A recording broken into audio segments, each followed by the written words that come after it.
ordenan evacuar zonas costeras inundables del país por alarma de tsunami tras devastador terremoto en Japón. La catástrofe en Japón deja al menos 1.000 muertos y más de 100.000 desaparecidos. Fue de 8,9 grados Richter.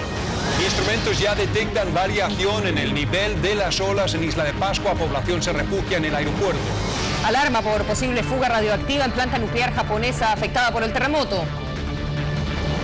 Y dramáticos testimonios de chilenos residentes en Japón. Sigue intenso rastreo de compatriotas en zonas afectadas. Con el auspicio de precios bajos garantizados en Home Center Sodimac. Replay Now, es tiempo de ti. Así me gusta el crédito de consumo del Chile. Qué rico fin de semana en Unimark.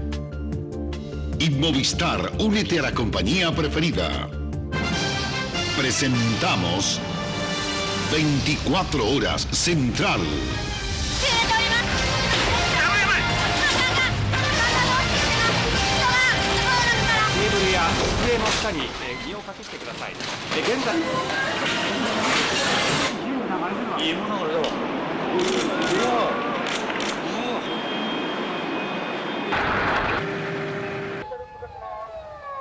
¿Cómo están? Bienvenidos a las noticias. Son imágenes que hablan por sí solas. Ha sido el peor terremoto que conozca la historia de Japón. 3 minutos de horror que con sus 8,9 grados en la escala de Richter han devastado la costa noreste de este país, causando un nivel de daño y destrucción nunca antes visto en esta zona del planeta. Así es, han sido miles los japoneses que han pasado la noche en las calles. Muchos no se atreven a volver a sus hogares por temor al más de centenar de réplicas que se han sentido desde el terremoto. La cifra de muertos se elevaría por sobre el millar, mientras los desaparecidos desde el terremoto. La cifra de muertos se elevaría por sobre el millar, mientras los desaparecidos sobrepasarían los 100.000. La nota es de José Antonio Neme.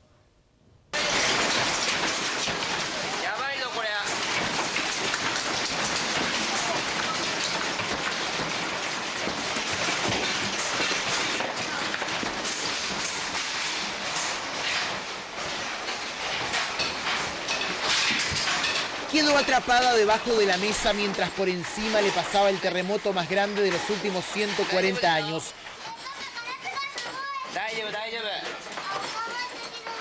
El más potente que recuerde la historia de su país. Si su comedor les serviría como escudo a la hora de protegerse del cuarto sismo más poderoso de todos los tiempos. Tiempos que recordarán los 8,9 grados en la escala Richter que este viernes devastó la costa noreste de Japón.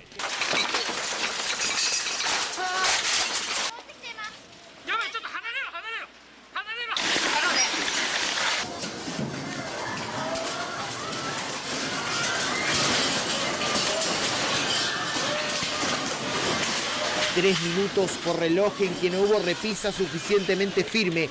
Quedaron convertidas en elástico cuando 3:15 de la tarde del viernes hora japonesa, plena madrugada en Chile, la naturaleza comenzara con un dramático diálogo frente a las costas del puerto japonés de Sendai.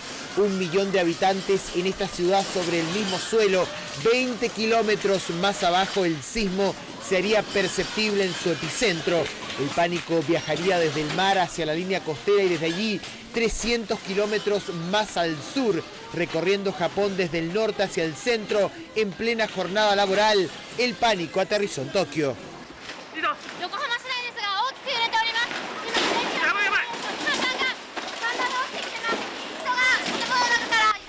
Inmediatamente hubo corte de líneas telefónicas, evacuación de los trenes urbanos e interurbanos, suspensión del servicio del tren bala, se decretó el cierre de los 2 aeropuertos de la capital japonesa, 10.000 pasajeros varados en el Narita, otros tantos en el terminal aéreo de Nade.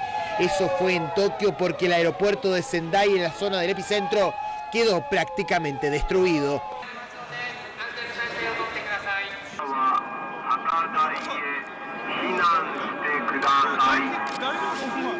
Y es que casi 40 minutos tras el movimiento se levantó una cortina de agua de más de 10 metros de alto sobre las islas Honshu. El flujo entró con fuerza por el delta del río Natori.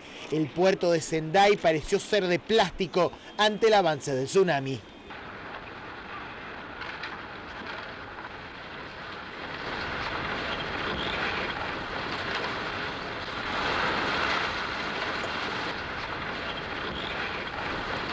Restos de autos mezclados con fierros carreteros, madera, pedazos de techo, muebles, maquinaria industrial.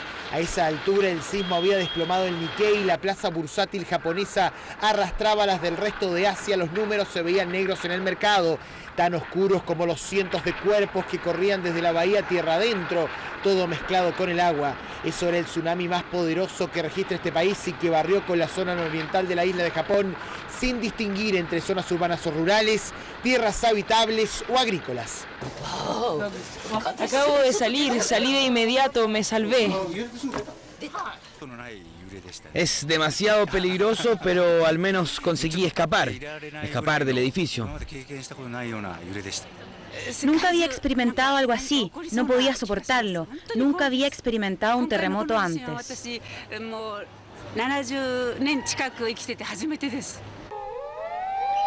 80 incendios a lo largo del suelo japonés, 11 de ellos en la zona industrializada de Tokio. El primer ministro Naoto Kan sufrió el miedo personal en una sesión parlamentaria, fue evacuado por su escolta de seguridad y encabezó más tarde un gabinete de emergencia que definiría los pasos a seguir.